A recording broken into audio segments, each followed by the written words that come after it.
கரூர்ல நடந்தது பெருந்துயரம், கொடுந்துயரம். இதுவரை நடக்காத துயரம், இனி நடக்கக்கூடாத துயரம்.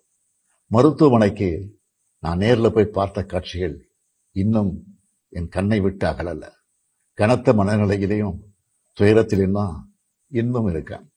செய்தி கிடைச்சதும் மாவட்ட நிர்வாகத்தை முடுக்கிவிட்டு எல்லா உத்தரவுகளையும் பிறப்பிச்ச பின்னாலும் என்னால வீட்டில் இருக்க முடியல. உடனே அன்னைக்கு நைட்டே கரூருக்கு போனேன். குழந்தைகள், பெண்கள்னு 41 உயிர்களை நாம் இழந்திருக்கிறோம். இறந்து போனவங்க குடும்பத்துக்கு தலா 10 லட்சம் ரூபாய் அறிவிச்சு அதை உடனடியாக வழங்கிட்டு இருக்கோம்.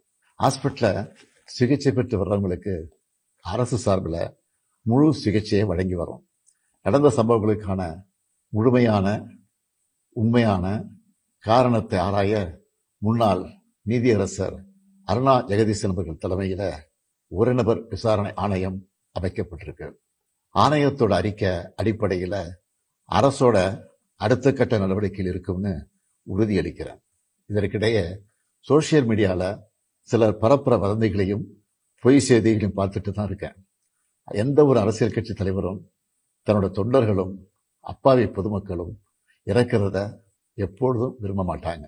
இந்த சம்பவத்துல உயிரிழந்தவங்க எந்த கட்சி சார்ந்தவர்களாக இருந்தாலும் என்னை பொறுத்த வரைக்கும் அவங்க நம்மளோட தமிழ் உறவுகள். எனவே சோகமும் துயரமும் சூழ்ந்திருக்கக்கூடிய இந்த நிலையில் பொறுப்பற்ற முறையில விஷமத்தனமான செய்திகளை தவிர்க்கணும்னு கேட்டு,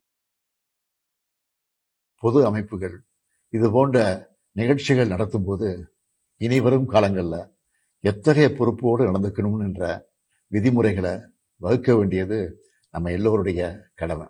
எனவே நீதியரசரின் ஆணைய அறிக்கை கிடைச்ச பிறகு எல்லா அரசியல் கட்சிகள், பொது அமைப்புகளோடு ஆலோசனை நடத்தி இதற்கான விதிகள், நெறிமுறைகள் வகுக்கப்படும்னு உறுதியளிக்கிறேன்.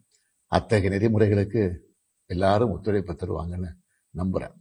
மனித உயிர்களே எல்லாத்துக்கும் மேலானது. மானுட பற்றே அனைவருக்கும் வேண்டியது.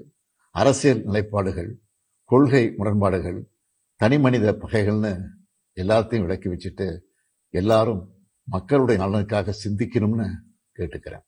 தமிழ்நாடு எப்பவுமே நாட்டுக்கு பல வகைகளில் முன்னோடியாகத்தான் இருந்திருக்கு.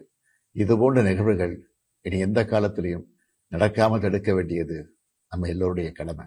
நன்றி, வணக்கம்.